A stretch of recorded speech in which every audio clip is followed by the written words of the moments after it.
जय जगन्नाथ बंधुगण मु पवित्र आपण मानक स्वागत जनाऊँगी आपण मानकर प्रिय न्यूज चैनल खबर ओडिशार को आसतु जाणीदेवा कौन रोचे आज संध्यार टॉप न्यूज गुड़िक। आसतु जाणीदेवा किछि पाणीपाग खबर।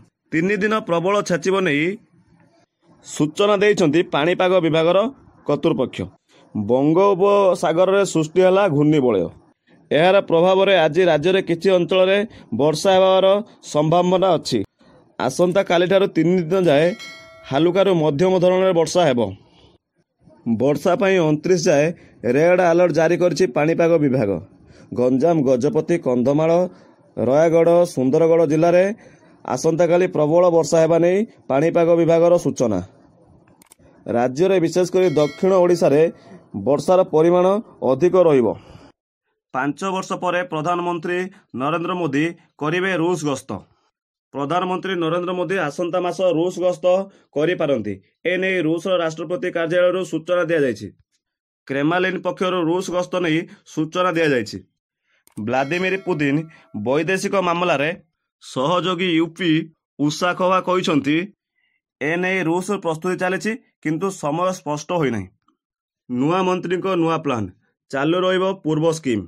बड़ विजन नहीं योजना आरंभ करिसंती गृह और नगर उन्नयन मंत्री कृष्णचंद्र महापात्र। पूर्व सरकारंकर जेउ सबु लोकाभिमुखी योजना रही जनसाधारण किपरि आदृत हेबे एने सरिछि रोड मैप। सहरांचल चालुथिबा आहार केन्द्र किपरि जनसाधारण रे आदृत हेबो से नहीं प्लान सरिछि। सेपरि मो बस लक्ष्मी बस मेट्रो इत्यादि चालू रहिबो बोली कहिसंती विभागीय मंत्री। जहाँ सूचना रोच कि राज्य में शिक्षक मानकर बदली करा जिवो। जदि शिक्षक माने एही बदली नियम को न मानती कठोर कार्यानुष्ठान नेबे कहिसंती शिक्षा गणशिक्षा मंत्री नित्यानंद गंड। से कहिसंती जे राज्यर सबु शिक्षक बदली निर्देश को मानु नाहंती। एपरिक बदली होइथिबा विद्यालय रे जोग देउनांती और विभिन्न बहाना छुट्टी काटुछंती। फल शिक्षादान बाधा प्राप्त हेउची। एपरी करुथिबा शिक्षक मानक उपरे दृढ़ कार्यानुष्ठान नेबाकू विभागीय मंत्री कहिसंती। प्रधानमंत्री का बड़ घोषणा। प्रधानमंत्री आवास योजना रे मिलिबो 3 कोटी पक्का घर। जहाँ सूचना रोच कि प्रधानमंत्री चाषी को मिलिबो 3000 टंका। देशर चाषी भाई कल्याण ପାଇଁ सरकार विभिन्न समय विभिन्न योजना कार्यकारी करिसंती। सेगुड़िक हेउची पीएम किसान सम्मान निधि, किसान समृद्धि केंद्र, किसान क्रेडिट कार्ड एवं प्रधानमंत्री कृषि सिंचाई वाली योजना। यही योजना माध्यम चाषी भाई मानक विहन जमी को जलसेचन एवं ऋण जोगाई देउछंती उभय केंद्र और राज्य सरकार।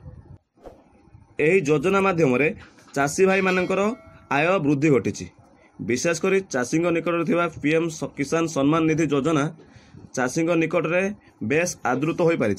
यही योजना रे वार्षिक 3टी किस्ती चाषी को मिलुची। यही योजना रे वार्षिक 3टी किस्ती चाषी भाई मानक 6000 टंका मिलुची। एबे केंद्र सरकार आनिछंती नुआ योजना। यही योजना रे बयस चाषी भाई मानक मासिक 3000 टंका दिया जिवो। जा फल रे बुढ़ा बयस आर्थिक संकट दे गति करने को पड़ो ना चाषी भाई मानक। 30 वर्ष वयस्क चाषी भाई माने यही योजना रे लाभ उठाई पारिबे। 30 वर्ष रु 60 वर्ष पर्यंत किसी प्रीमियम एमान को जमा करने को पड़ो। 60 वर्ष पर सरकार मासिक 3000 टंका पेंशन आकार जोगाई देबे एवं हिताधिकारी मृत पर यार। जदि आपन को वीडियोटी भल लगी थाए तेबे गोटे लाइक करंतु, शेयर करंतु एवं चैनल टी को सब्सक्राइब करने को भूलंतु ना। जहाँ फल जहाँ भी लेटेस्ट